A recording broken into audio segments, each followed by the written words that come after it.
Looking at death without blinking, the last act of rebellion, memento mori as daily discipline, not as comfort. No one wants to talk about it. They hide it behind flowers, prayers, lukewarm phrases that try to tame the indomitable.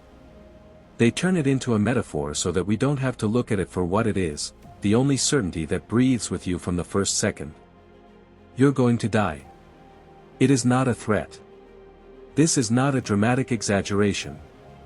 It is a biological, irreversible, cold fact. And yet, you live as if it were not with you. As if death were a statistic that affects others. As if the calendar were a renewable contract. You wake up thinking about to-dos. You fall asleep thinking about plans. You worry about opinions, about money, about reputation, about tiny wounds. You get offended. Procrastines. You postpone necessary conversations. You save words that you should say. You delay decisions you know you need to make. You act like a mediocre immortal. Memento mori is not a fancy Latin phrase for decorating walls. It is a sentence. It's the brutal reminder that every breath is a countdown. Not towards success. Not towards fullness. Towards the end. And there is no rehearsal. Modern culture trains you not to think about it. It distracts you. It entertains you. It saturates you with stimuli. It offers you constant dopamine so that you never have to sit quietly and admit the most naked truth. One day, without warning, you will cease to exist. Your consciousness will shut down. There will be no notification. There will be no background music. There will be no perfect closure. It will simply end. Staring at death without blinking is the most radical act you can commit in a society obsessed with denial. It is a gesture of rebellion against collective anesthesia. It is refusing to live drugged by the illusion of, there is still time. You don't know how much time there is. It could be decades. It could be tonight. That uncertainty is not poetry. It's dynamite. When you truly accept, not intellectually, not as an inspirational phrase, but viscerally, that you're going to die, something inside you cracks. The ego begins to crack. Excuses lose volume. Small daily tragedies become ridiculous in the face of the final abyss. Are you going to continue holding a grudge when you know that both are going to disappear? Are you going to continue postponing your discipline when the body you ignore today deteriorates in silence? Death does not console. He does not explain. It does not promise justice. It does not guarantee that the effort will be rewarded. It can come when you're at the top or when you're just starting out. It can cut a story at its most beautiful point or at its darkest moment. It is indifferent.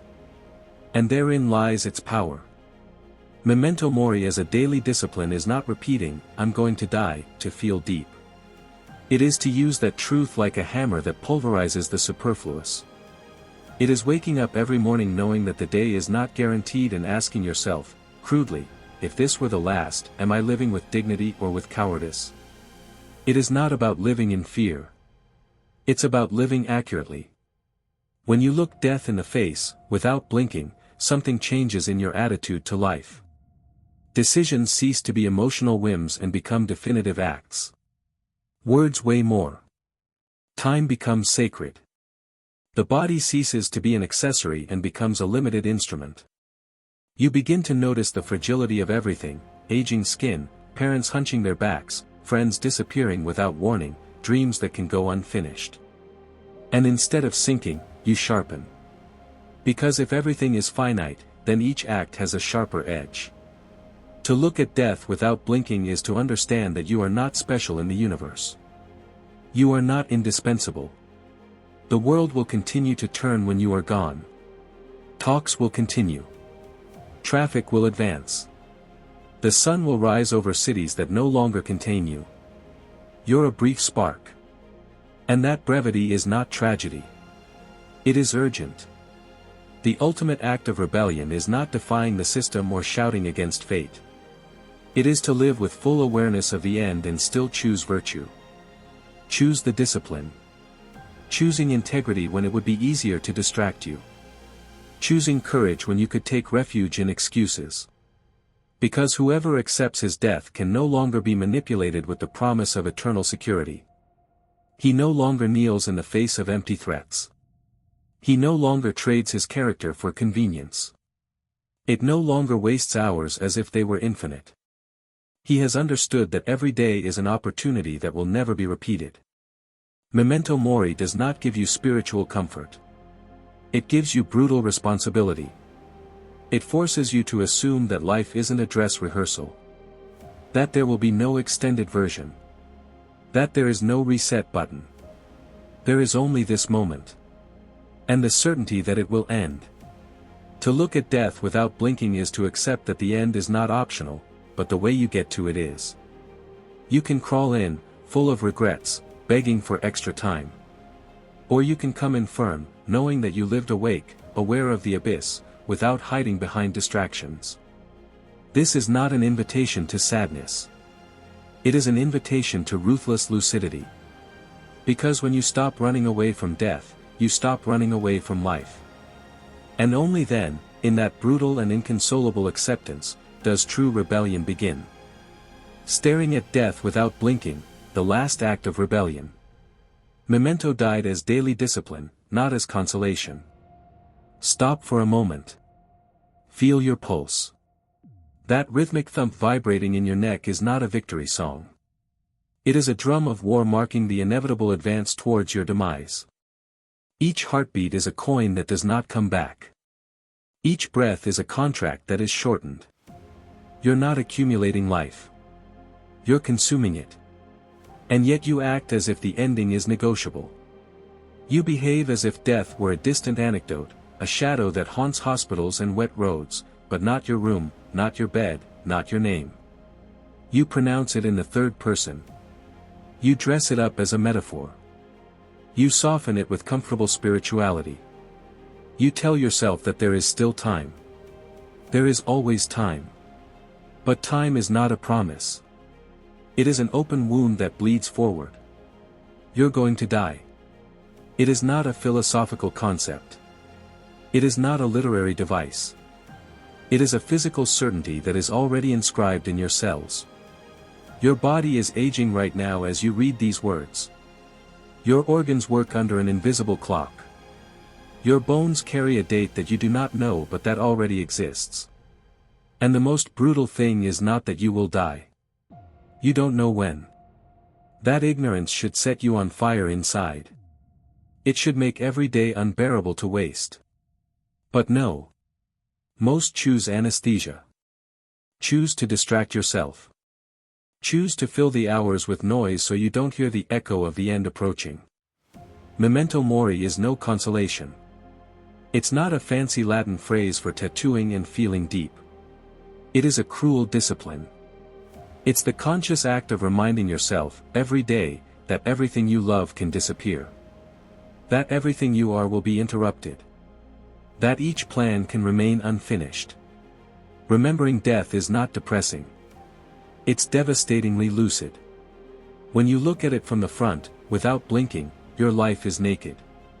Excuses become ridiculous.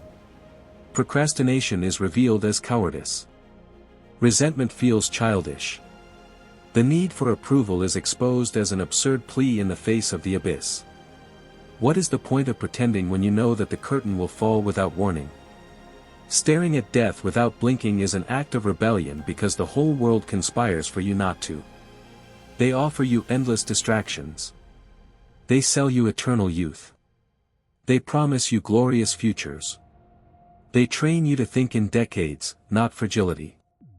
They convince you that tomorrow is a right. But tomorrow is a statistical possibility, not a moral guarantee. Death does not ask permission. He does not give polite notice. He does not respect agendas. It does not negotiate with your potential or with your good intentions. It can come when you're in love, when you're just starting out, when you're just understanding who you are. It can come today. To accept that is not to fall into despair. It is to enter into a war against mediocrity. Because when you assume that every day could be your last, life stops being a draft. It becomes a constant final version. You speak with more truth. You love with less calculation. You decide more firmly. You cut out the unnecessary without remorse. Death, contemplated without romanticism, is the great filter. Filter out the trivial. Filter out artificial drama. Filter out inflated vanity. It filters cowardice disguised as prudence. And it leaves only the essential, character. Memento Mori as a daily discipline is to wake you up and ask yourself with brutal honesty. If I finish today, am I living according to my principles or am I surviving on autopilot? It's looking at the people you love and understanding that they might not be around tomorrow. It is working knowing that your work may be incomplete. It's training your mind and body like there's no time to waste. Because there isn't. To look at death without blinking is to understand that the universe owes you nothing. It doesn't owe you longevity. He doesn't owe you recognition. He doesn't owe you fair endings. You are a brief spark in an immense darkness, and that darkness is not shaken by your plans. That truth should crush you. But if you put up with it, if you don't look away, something unexpected happens, you become free. Free from the fear that manipulates you. Free from the opinion that shackles you. Free from the illusion that you must be eternal to be valuable. Whoever accepts his death ceases to live as a hostage. He no longer needs guarantees to act with virtue. He no longer postpones discipline waiting for the perfect moment. He no longer trades his integrity for comfort. Because he understands that everything will be lost either way. The final rebellion is not shouting against fate. It is to live with full awareness of it. It is walking knowing that the ground can open at any moment and still move forward with dignity. It is not a question of avoiding death. You can't. It is not a question of softening it. You shouldn't. It's about using it as an implacable mirror. A mirror that forces you to ask yourself who you are when time is finite. A mirror that destroys the fantasy that you can postpone your greatness. A mirror that tears off the mask of someday. Looking at death without blinking is the ultimate act of rebellion because it involves renouncing the most comfortable lie of all, that there will always be another chance. There won't be. There is only this instant, vibrating between birth and end.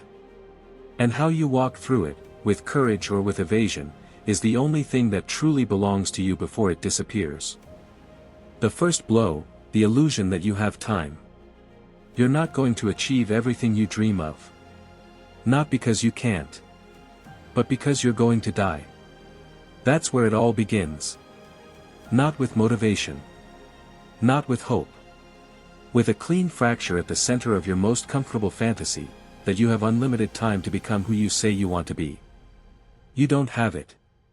The after is the most potent drug you use. Then I start. Then I change. Then I train. Then I forgive. Then I love better.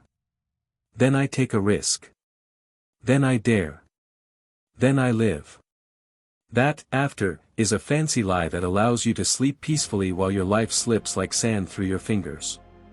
You think that time is a storehouse that you can return to whenever you want. That your days are on pause until you decide to take them seriously. That your potential will wait patiently for you to feel ready. But the clock is not on pause. The clock does not negotiate. The clock does not feel guilty for moving forward. Every day you procrastinate is one less day, not a day saved. You tell yourself that tomorrow you will be more disciplined. That next week you will start that project.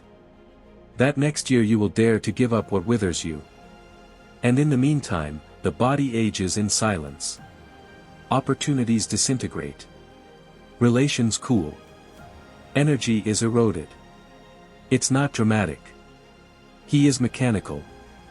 Everyday self-deception does not scream. He whispers. It is presented as reasonable tiredness, as strategic prudence, as, I need to organize myself better. It is disguised as logic when in reality it is fear. Fear of making you uncomfortable. Fear of failure. Fear of discovering that you are not as extraordinary as you imagined. Then you choose lukewarmness. Lukewarmness is the refuge of those who believe that they have decades ahead of them to correct themselves.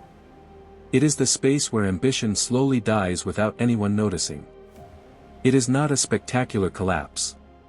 It is a constant erosion. An invisible drip that wears down your character until it is soft. And modernity helps you. It anesthetizes you with endless distractions. Flashing screens. Notifications that interrupt any deep thoughts. Entertainment designed so you never have to be silent about yourself. Because silence is dangerous. In the silence the truth appears, you are going to die. And if you die tomorrow, everything you're procrastinating will turn into nothing. Not an epic tragedy. Nothing. Unfinished projects. Unspoken words. Versions of you that never existed outside of your imagination. The illusion of psychological immortality is to believe that there will always be another opportunity to do better. That you can afford temporary mediocrity because there will be a future moment where everything will fit. Where you'll be ready. Where the conditions will be perfect. Conditions will never be perfect. And the perfect moment does not exist. There is time that runs out. Dismantling the after fantasy is violent because it involves assuming that many things you dream of will never happen. Not because you don't have talent. But because the biological limit doesn't negotiate with your to-do list. You are not infinite. Your energy is not infinite. Your attention is not infinite. And yet you waste it as if it were. You get angry over trivialities. You get lost in useless debates. You chase validation of people who won't be around when the curtain falls. You invest hours in compulsive distraction and call that rest. You promise yourself change while repeating the same habits that keep you stuck. Death is not the problem. The problem is to live as if it did not exist. Because when you ignore your finitude, you dilute the intensity of each day. You transform urgency into apathy. You allow comfort to govern decisions that should be guided by conscience. The first blow is to accept that you won't be able to do everything. That you will have to choose. That every yes is a no to another possibility. That every day lost does not return with interest. Accepting this is not depressing. It's devastatingly clarifying. When you understand that the clock doesn't stop and doesn't ask for permission, something inside you should shudder. It should make you uncomfortable to the point of action. Because the alternative is to continue to be anesthetized, accumulating intentions that never materialize. The illusion of infinite time is the greatest silent sabotage of your life. It makes you believe that you can be beta forever. That you can rehearse indefinitely before you start living for real. That you can postpone your courage until you feel invulnerable. But there won't be a day where the fear disappears completely. There won't be a year where you're magically immune to doubt. There will be no stage where the risk ceases to exist. There will be, however, a last day. And it could arrive without warning. The first strike is not meant to scare you. Seek to wake up. To break the comfortable narrative where you are always young, you always have a margin, there is always a second chance. Maybe there is. Maybe not. The difference between those who live awake and those who live anesthetized is simple, the former acts as if time were scarce. The second as if it were abundant. One cuts the superfluous. The other accumulates it. You decide. The other postpones. Here the illusion of psychological immortality is broken. Here the belief that you are the exception to universal wear and tear is fractured. You're not. The clock is ticking as you read this. It doesn't make dramatic noise. The ground does not shake. Just move forward. And it won't stop when you're ready. It will stop when it has to. The face of the abyss, contemplating your own extinction. Staring at death without blinking, the last act of rebellion. Do it now. Close them for a moment and visualize it without background music, poetry, angels or comforting metaphors. Your funeral. Not as a romantic scene. Not as an epic homage. Not as a cinematic farewell where everyone understands your greatness too late. No. Imagine it raw. Functional. Brief. A coffin. A motionless body. Yours. You're not watching from above. There is no consciousness floating around. There is no second perspective. Just matter. Meat stopped. Bodies that stopped functioning. A heart that no longer insists. That body that you train today, that you look at in the mirror today, that you decorate today with clothes and pride, turned into an object. Silence. People speak quietly. Some cry. Others look at the clock. Some think about their own earrings. There are those who feel genuine sadness. There are those who feel uncomfortable. There are those who are there out of commitment. And then it ends. They leave. Your name is spoken a few more times. What a pity. He was a good person. You never know. Short sentences. Conventional. After that, the world returns to its usual speed. The traffic continues. The news changes. The networks are updated. The economy fluctuates. The sun rises the next day as if nothing had happened. Nothing stopped. There is no cosmic pause. There is no universal homage. There is no crack in the sky. The universe is not moved by your absence. There is no adjustment in the stars. Only continuity. That's the truth you don't want to look at. Your body, the one that now feels, thinks and desires, will begin to decompose. Not as a metaphor. As a chemical process. The cells will rupture. The skin will lose firmness. The fabrics will degrade. The structure you called me today will be reduced to basic elements. Carbon, water, organic matter. Nothing heroic. Nothing mystical. Physics. Death is not poetic. It is biological. And your name, that sound construction that defines you today, will be pronounced for the last time at some point. You won't know when the last time was. There won't be a notice that says, "This is the last time anyone remembers you" out loud. It will just happen. And then silence. That is cosmic insignificance. Not as a dramatic tragedy. As a fact. The earth has seen entire species go extinct. Empires collapse. Civilizations disappear without a legible trace. What do you think you are on that scale? What does your daily anxiety about the erosion of continents represent?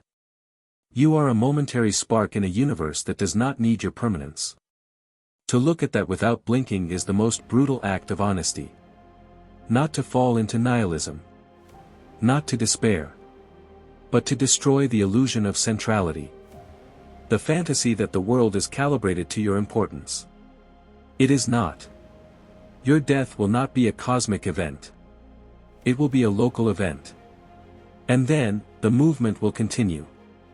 Contemplating your own extinction without softening it is dynamite against the ego. It's imagining your belongings being spread out or discarded. Your clothes worn by others or thrown away. Your archived messages. Your photos turned into digital memories that no one opens. Your unfinished projects. Everything that seems urgent today will become irrelevant. Everything that embarrasses you today will lose meaning. Everything that obsesses you today will disintegrate with you. Holding this vision without looking away hurts. Because it dismantles the narrative where you are the eternal protagonist. Because it exposes the fragility of your story. Because it reveals that many of your concerns are microscopic in the face of the final fact. But there's the point. Memento Mori is not a soft mantra for spiritual humility. It's a fierce discipline that forces you to rehearse your demise while you're still alive. Not to get you down. To wake you up.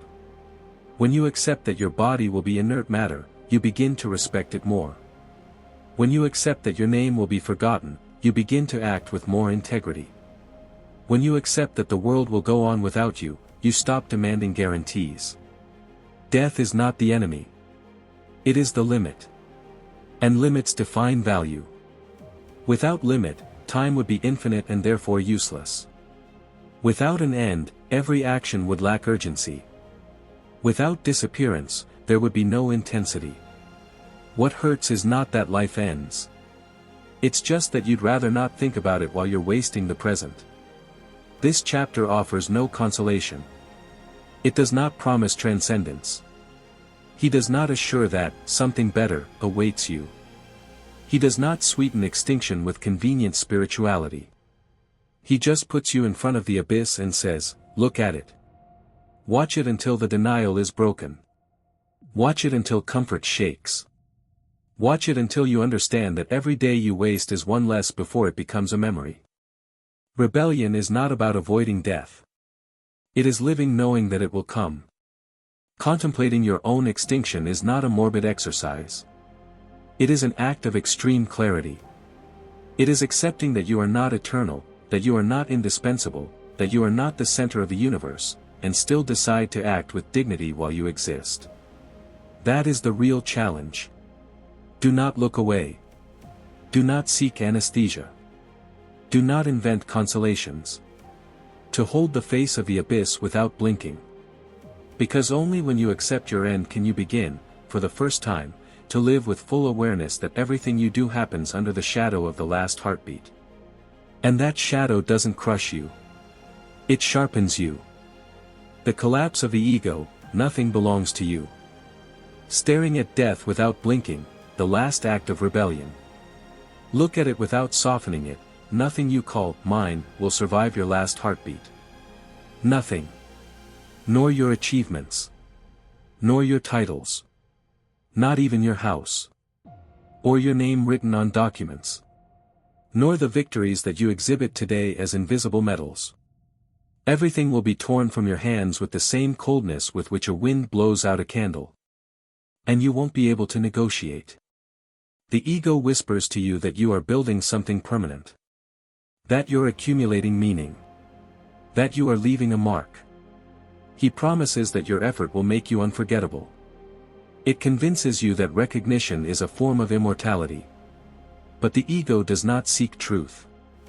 He seeks continuity. It is a desperate mechanism of permanence in a universe that does not guarantee permanence.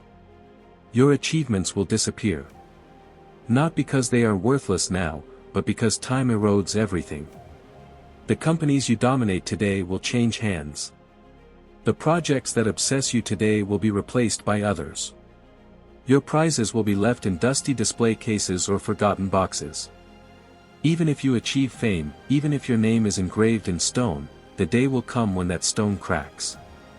Nothing resists indefinitely. Your possessions will change hands. What you defend today with anxiety will be classified, sold, inherited, discarded. Your clothes will be worn by others. Your books will have new owners. Your house will hear other voices. The space you occupy will be occupied without ceremony. There is no cosmic tragedy in that. Rotation only. Your conflicts will lose meaning. The discussions that today seem monumental will be reduced to insignificant anecdotes. The enemies that keep you awake at night today will also disappear. Offenses will dissolve into nothingness because there will be no one to sustain them. Do you see the irony? You fight for things that won't cross the final threshold with you. Reputation, that fragile construction that you defend with so much effort, is smoke. Today you are admired. Tomorrow criticized. Forgotten past. Public opinion is not a rock, it is sand moved by changing wind. To bet your identity on it is to build on dust. And yet, the ego insists. Insist that you must stand out. That you must be more than others. That your name should resonate. In which your story must be imposed. Because the ego knows what you don't want to admit, that you are finite. And that finitude terrifies him. The ego cannot bear the idea of disappearing. Then it manufactures importance. It is adorned with achievements. It inflates with recognition. He protects himself with possessions. It feeds on comparisons. All to avoid looking at the brutal fact, nothing really belongs to you. Not even your body. That body that you mold today, that you exhibit today, that you protect today, is not eternal property. It is a temporary loan. It's biology for hire. Sooner or later, it will be reclaimed by the natural process that breaks it down. Memento Mori as a daily discipline is to place dynamite under this illusion of ownership. It is to remind you that you are an administrator, not an owner. That you are passing through, not installed. That everything you touch is subject to loss. This stripping is not a spiritual metaphor. It is the structure of reality. Nothing belongs to you because you don't belong to yourself in the long run either. Accepting this is not surrender. It is violent liberation. When you understand that your achievements will disappear, you stop obsessing over eternal validation. When you assume that your possessions will change hands, they lose power over you. When you understand that your conflicts will fade away, you choose your battles better. When you accept that your reputation is smoke, you act out of integrity, not applause. The collapse of the ego is not elegant. It's painful. It is an amputation of the need to be indispensable. It is the demolition of the narrative where you are the permanent center of the stage. Here the need for importance is killed. You are not indispensable. The world won't stop without you. There is no reserved seat in eternity. There is no guarantee of perpetual memory. And, paradoxically, that truth strengthens you. Because when you stop fighting for permanence, you can focus on character. When you stop protecting an eternal image, you can act authentically. When you stop trying to impress the future, you can inhabit the present with real intensity. The ego wants to transcend. Stoic discipline wants to align itself with reality. The reality is simple: everything passes. Everything changes hands. Everything dissolves. Looking at death without blinking implies accepting that your social identity is a temporary construction. That your name is a passing sound. That your legacy is uncertain. And even so, choose to act with virtue. Not because you will be remembered. Not because they will immortalize you. But because it's the only thing you can control while you exist. Stripping yourself of the need for importance is the most radical act of freedom. Because no one can threaten to take away from you what you already know you don't really own. Your achievements are not eternal. Your possessions are not yours forever. Your reputation is not solid. And neither do you. The ego crumbles when you accept this. And in that collapse, bloody and without consolation, you emerge lighter. More aware. More real. Nothing belongs to you. And precisely because of that, every action you choose while you're here takes on a brutally authentic weight. Not because it will last forever. But because it won't. The discipline of Memento Mori, turning terror into fire. Staring at death without blinking, the last act of rebellion. Don't use death as comfort. Use it as a knife. Don't turn it into soft poetry or spiritual promise. Don't sweeten it with luminous metaphors. Don't tame her so she doesn't make you uncomfortable. Death did not come to reassure you. He came to remind you that the watch does not negotiate and that every second you breathe is a coin that will never return to your pocket. Memento Mori is not a pretty phrase to get tattooed. It's a brutal discipline. It's waking up every morning and telling yourself, without anesthesia, today might be the last day my eyes open. And not to say it as drama, but as a fact. As a structure. As a biological reality. Most live as if they have infinite credit. As if the calendar were generous. As if tomorrow were a guaranteed property. But it is not. It never was. Discipline begins there, remembering it when you wake up. Before coffee. Before the phone. Before the noise. Remember that your heart beats without promise of continuity. Not to distress you. To sharpen yourself. Imagine that this day will not be repeated. That this conversation could be the last. That this decision could close your story. Not as a dark fantasy, but as a selection criterion. Because when you know that time is limited, triviality becomes unbearable. Cutting the trivial mercilessly. That hurts. It hurts to give up distractions that lull you to sleep. It hurts to abandon habits that give you immediate comfort. It hurts to say no to what does not build character. It hurts to stop postponing necessary conversations. It hurts to choose discipline over automatic pleasure. But death does not reward lukewarmness. When you remember that you can die today, the excuses lose force. Social networks lose their charm. Insignificant discussions lose meaning. Procrastination becomes absurd. Are you really going to spend one of your finite days in conscious mediocrity? Memento Mori is asking you that without compassion. Deciding as if today were the last day does not mean impulsiveness. It means clarity. It means asking yourself, if this were my last day, would I act like this? Would he talk like that? Would I remain silent about what is important? Would he be silent in the face of the irrelevant? Death becomes a filter. Speak with final intention. Imagine if every word could be the last anyone remembers about you. Would you waste it? Would you use it to hurt out of pride? To manipulate? To fill uncomfortable silences? Or you would use it with precision, with honesty, with the weight of someone who knows that there will not be infinite opportunities to correct. When you accept that you don't have unlimited time, your language changes.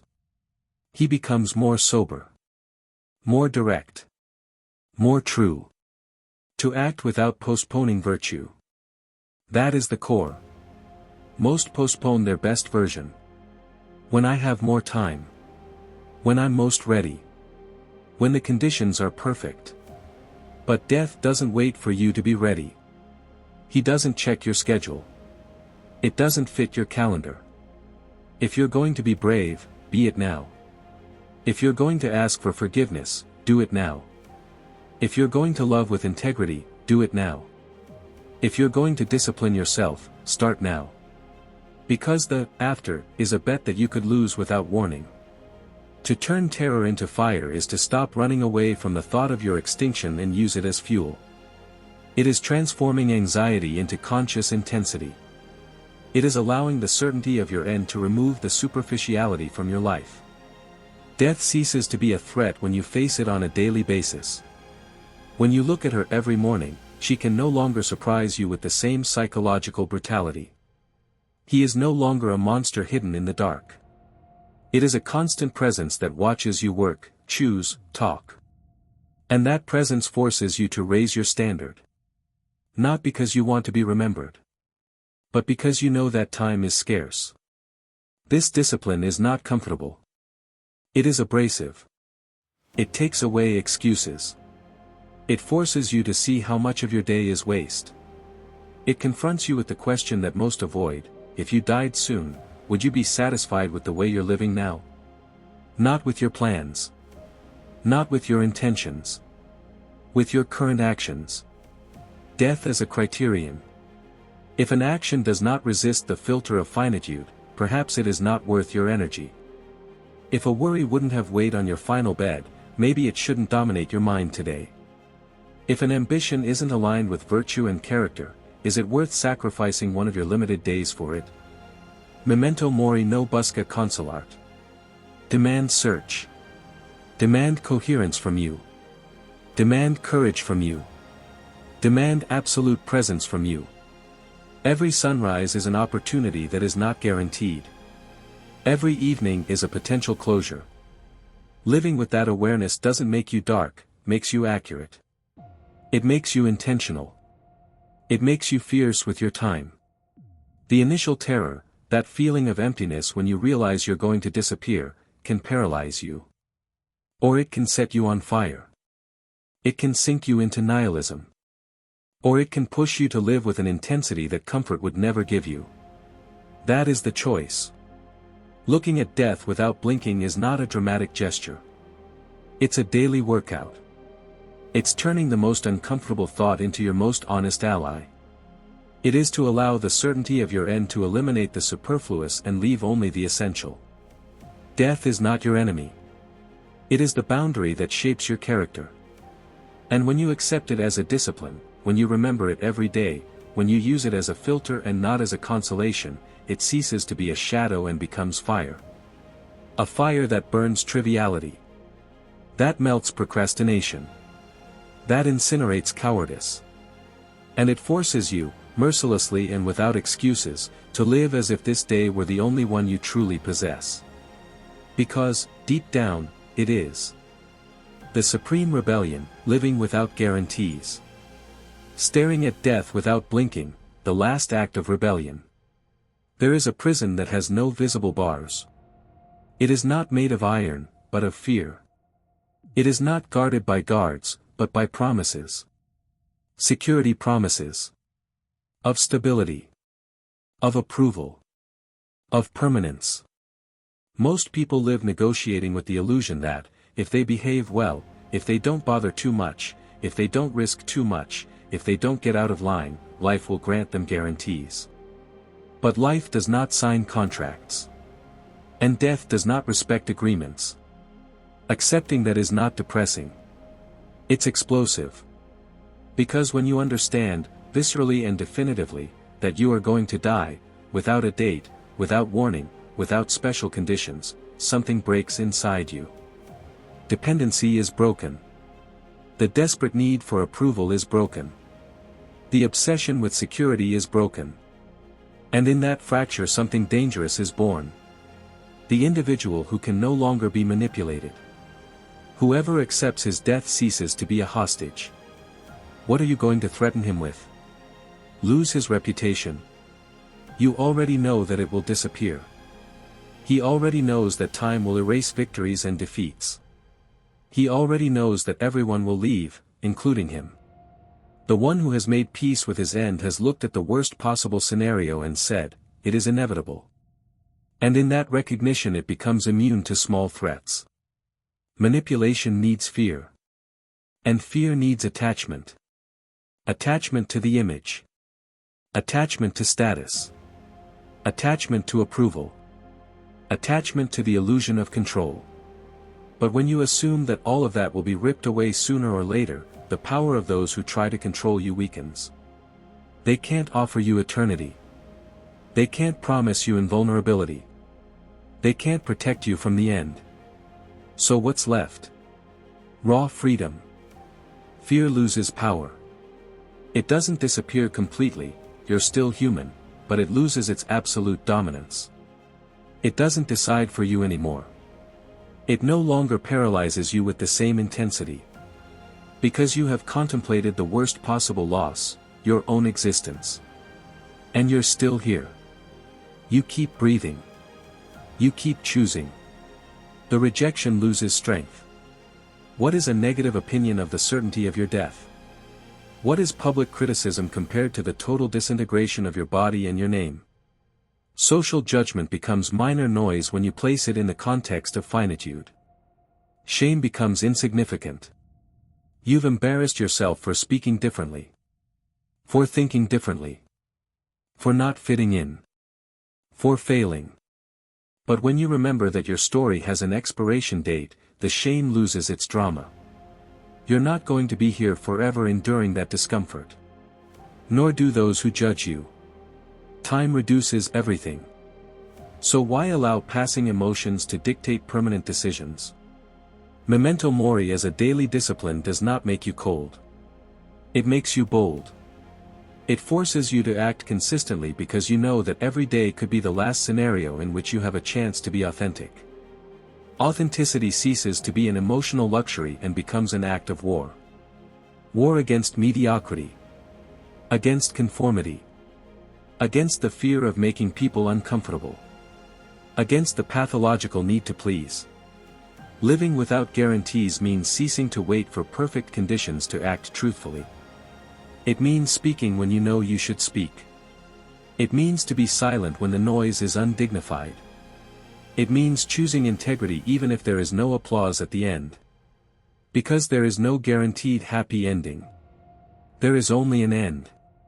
And that certainty turns every authentic act into a declaration of independence.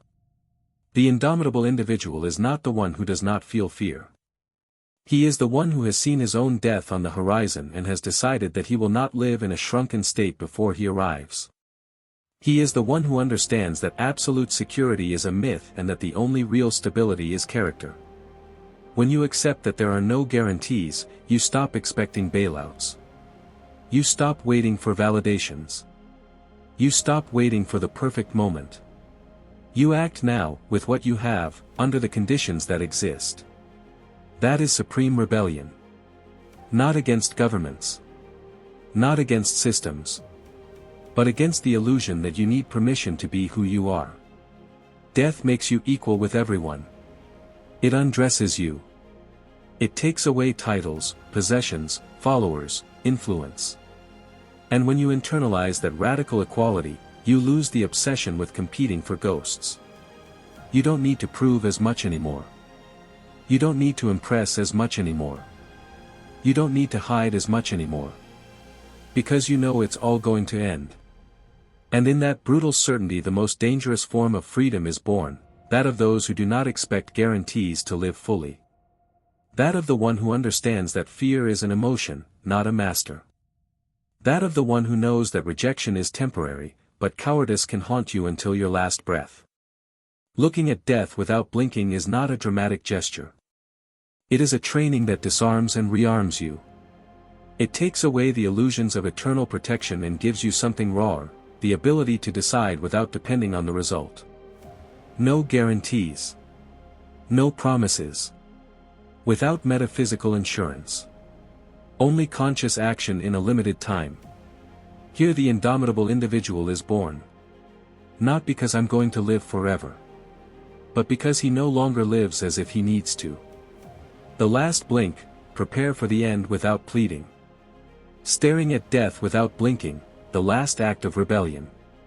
There will come a time when there will be no speeches. There won't be time to correct the tone of your voice.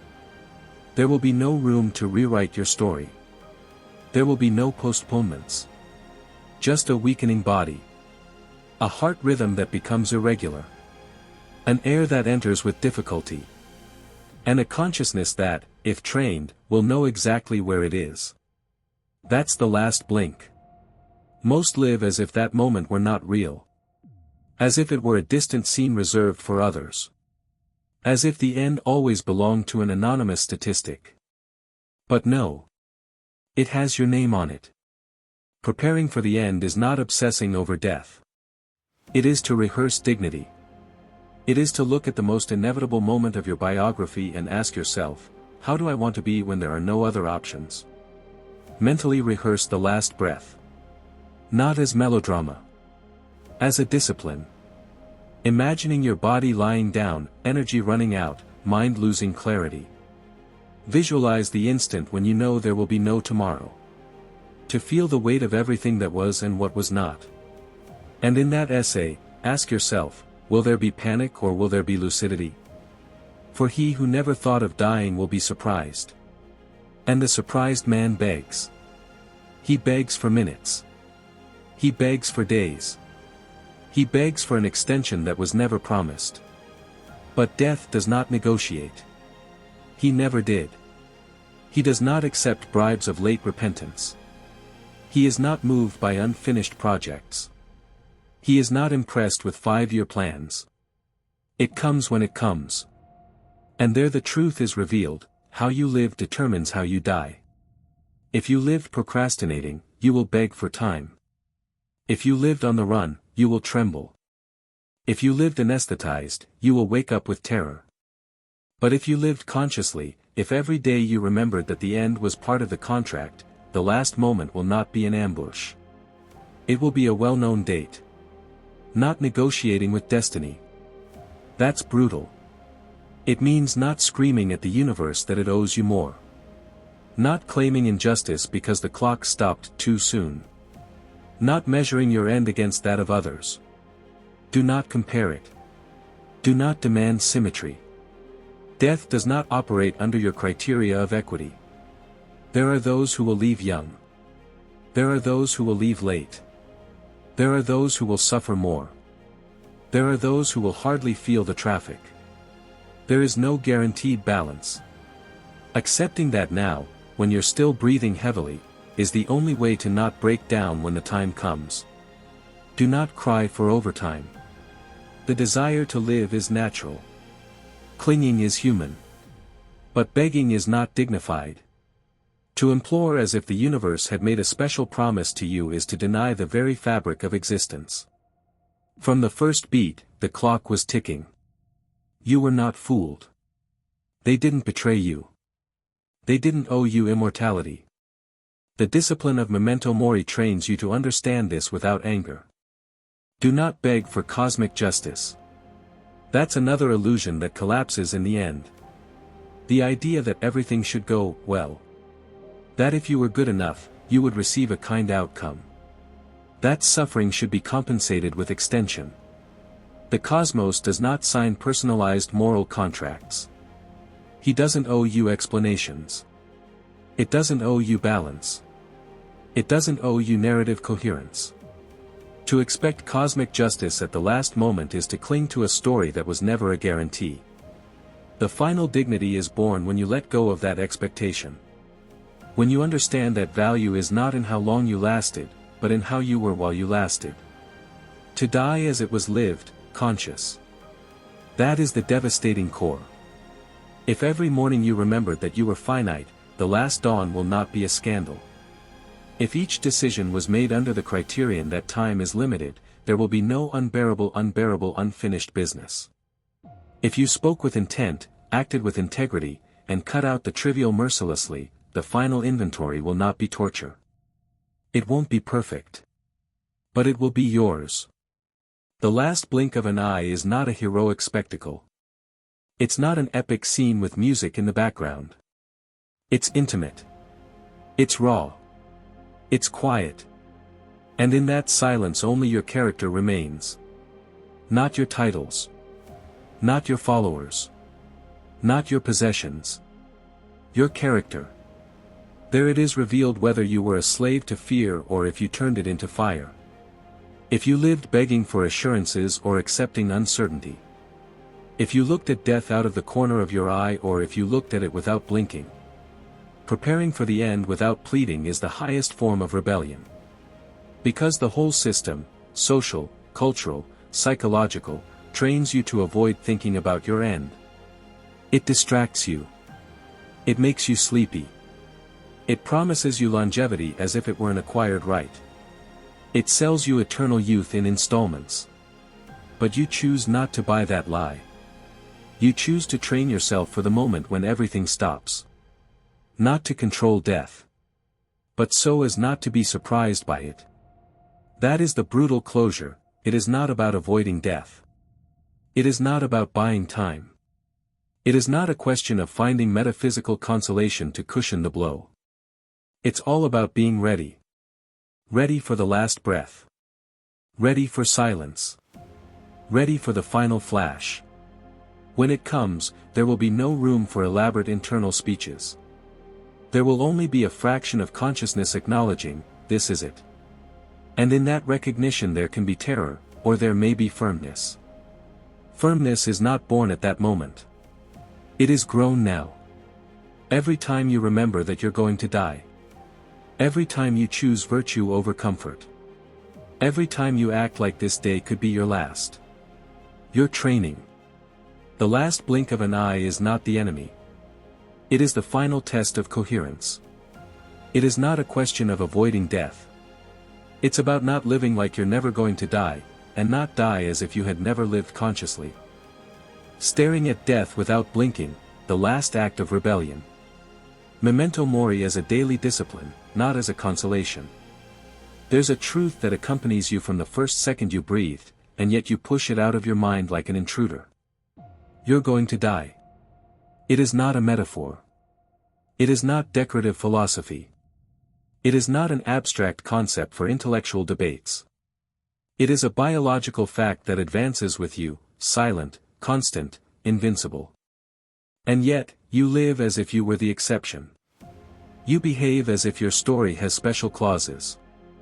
As if your name is underlined in some invisible register that says, to this one, later. To this one, carefully. To this one, with more time. But no. There is no preferential treatment. There is no guaranteed extension. There is no formal notice.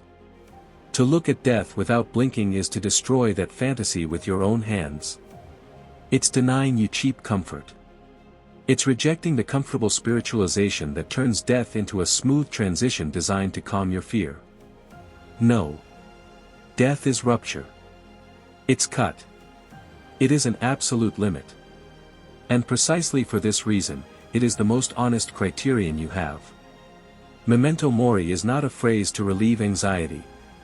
It is a discipline that provokes it at the beginning and transforms it later. Because when you truly accept that you're going to disappear, that your voice will die down, that your body will degrade, that your name will be spoken for the last time, something is torn inside you. The illusion of permanence is torn apart. And it hurts. It hurts to understand that many of your efforts will not transcend. That your achievements will be replaced.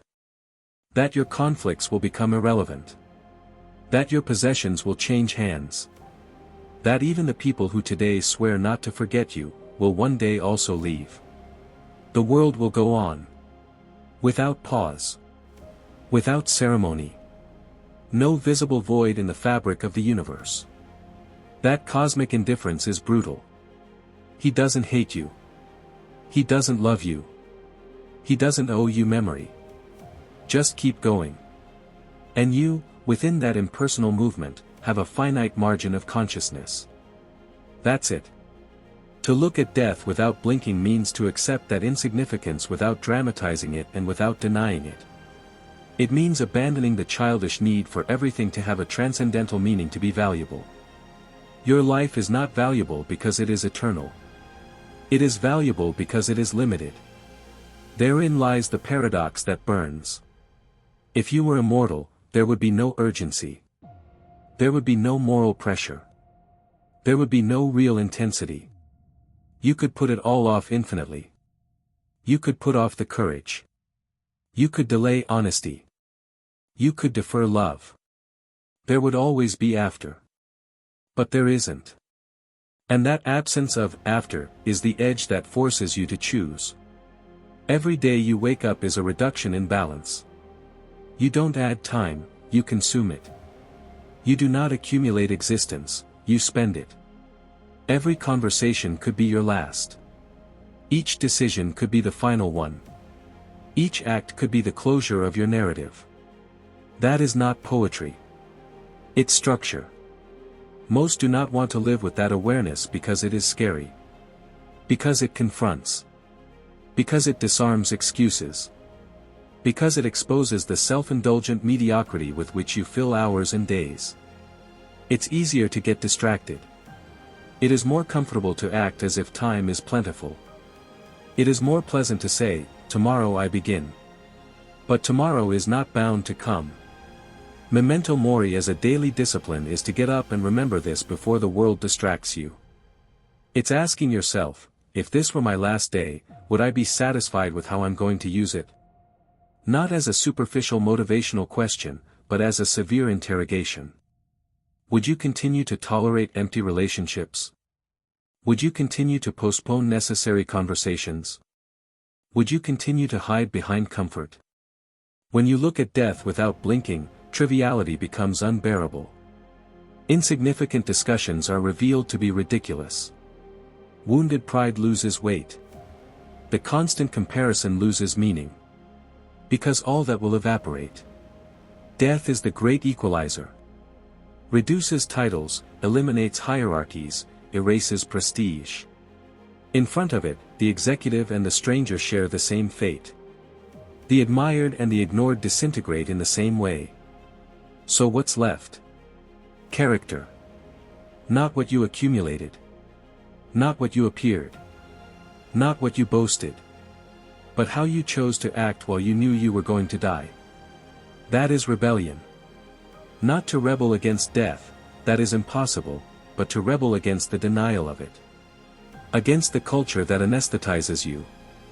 Against the comfort that makes you sleepy. Against the illusion that you have infinite time to become who you say you want to be. To look at death without blinking is to accept that your story is not an eternal draft. That there are not infinite opportunities to correct cowardice. That the time you lose is not returned. And even so, not to fall into despair. Because this discipline does not seek to destroy you, but to harden you. When you accept death, fear changes form. You are no longer so afraid of rejection. You are no longer so afraid of ridicule. You are no longer so afraid of failure. What is failure compared to total disappearance? What is social judgment compared to definitive silence? Death relativizes everything. And that relativization is freedom. Freedom to speak honestly. Freedom to act coherently. Freedom to cut the superfluous without guilt. Freedom to choose virtue over comfort. Not because someone is watching you. Not because you are looking for legacy. But because you know that your margin is short. The ultimate act of rebellion is not screaming against the sky. It's not challenging the universe. It is living with a lucid intensity that is born of accepting the limit. It is looking into the abyss without closing our eyes. It is to stop asking for guarantees. It is to abandon the childish hope that life will be long, by default. It is training yourself for the moment when the air is short and the body gives way. Not to control that instant, but not to be betrayed by your own denial. Because the devastating thing is not dying. The devastating thing is to be surprised. Being surprised because you never wanted to think about it. To be surprised because you lived as if the end was a rumor. Being surprised because you believed that there would always be more time to be brave, to love better, to discipline yourself, to change. Memento Mori doesn't comfort you. It confronts you. It forces you to ask yourself if you're living in a way that would withstand last-minute judgment. If the final inventory of your actions would not make you lower your gaze. If you could accept the closure without asking for an extension. It is not a question of avoiding death. The idea is that when it arrives, and it will, it does not find you distracted, asleep, anesthetized. May he not find you living as if you were immortal.